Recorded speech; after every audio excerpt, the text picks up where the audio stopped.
So a lot of people who reach out to me, they tell me that, Arsalan, I want to start something new, but I'm really afraid of the process of beginning. And the reason that a lot of people are afraid to start anything, there's a lot of different fears associated with it. I've talked on fears before. It is one of my favorite topics to speak on because fear, I feel like, is inherently a common human condition. We all suffer and struggle with different fears that are holding us back in life. But one of the fears that you are probably dealing with if you're wanting to start something new is the fear of failure.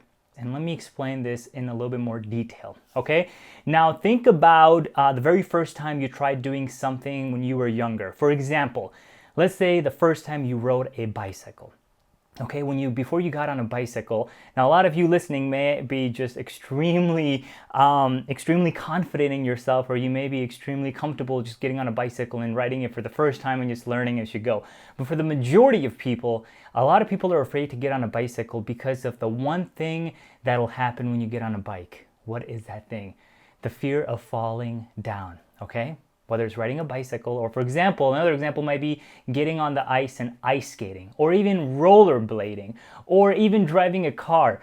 The main variable behind why people are afraid to start anything is the fear associated with it of succeeding and maybe failing, right? So if you get on a bicycle and you fall over, there's that fear in the back of your head, like, I don't want to fall down.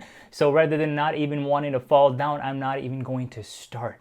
Okay, so people who get on a bike or skate for the first time or rollerblade, you know that the second you fall down or fall off or whatever it is, you realize that, hey, that wasn't really that bad. Maybe a little scratch, some bruises here and there, but you're still alive, you're okay. In most instances, nothing is going to happen to you other than a little scratch or boo-hoo from that little incident. And you get up and you try again, and you realize that the fall was not as bad as you thought it would be before you started. And this is where anything happens in life, where if you want to start something new, if you want to start a new venture, if you want to start a new business, if you want to get into a new relationship, if you want to take a leap of faith and do something you've never done before, start a project, start something new, start anything new, many people are afraid to start something new because they're afraid to fail. They're afraid that if they start, what happens if they're going to fail? I just made a post about this, the difference between what if and so what. Many people say, what if I start this and I fail? What if I begin this and people make fun of me? What if I begin this and I take 2 steps back and never get where I want to be? Instead of saying what if, ask yourself, so what?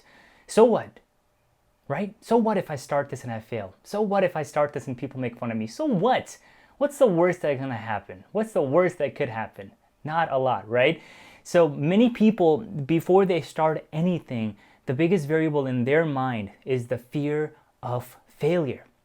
I'm going to fail, so I'm not even going to start anything. So this is where the discomfort variable comes in that I really want to talk about. Is many people are afraid to step out of their comfort zone into the land of discomfort. They're afraid to jump into this thing that is going to make them feel uncomfortable, that unease, that tension, that, ooh, I could start this, but then I have to go into this field, into this region, into this area of my life that I've never even stepped into. And here's a little lesson that I think that's going to really resonate with a lot of you, is when you talk about discomfort and comfort. Think about if you want to start eating healthier and start moving your life towards a better physical appearance, or let's say you want to start eating healthier and want to really turn your life around and be a little bit in better shape and just be eating healthier.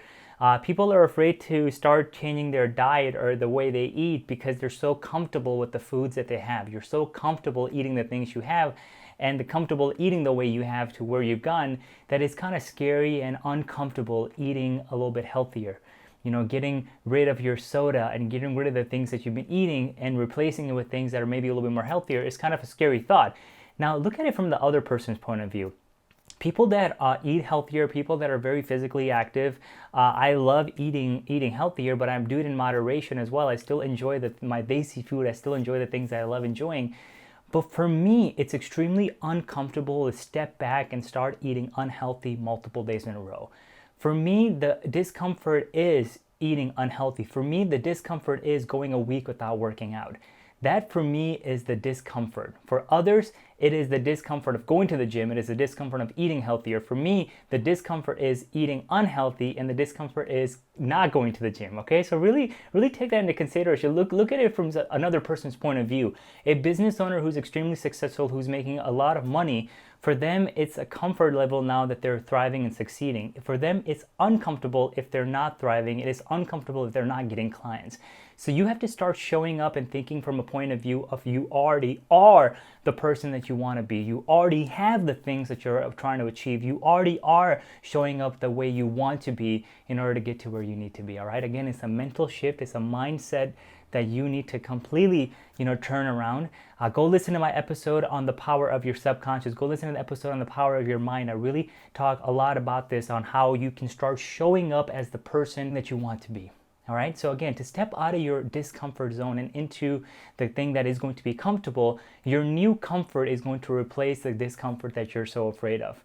So the fear of failure is really going to snap you out of place once you figure out how to push through it. Thank you so much for listening to this really quick bite-sized episode. I appreciate you. I adore you. Thank you for being here. I want you to go out there. I want you to be amazing. I want you to be abundant. And I want you to step out of your comfort zone and step into discomfort to achieve the results that you have been waiting to achieve in your life. Send me a message on Instagram. Let me know how I can help you. And let me know if this episode helped you. And until then, we will see you very soon on our next episode of the Abundant Desi Podcast. Love you, Dost. Have an amazing day.